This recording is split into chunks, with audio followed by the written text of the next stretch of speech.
Today's pronunciation lesson is contrasting the sounds d and j.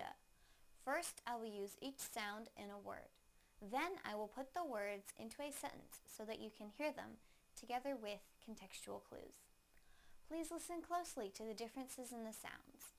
First, the d sound in the word deans. Deans, deans. Now the j sound in the word jeans. Jeans, jeans. Now I will use them both in a sentence. The deans will not allow jeans.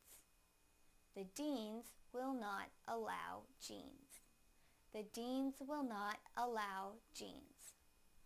Thank you for watching CartoonEnglish.tv's pronunciation lesson. Come visit our website for free lessons, games, and chat. Bye!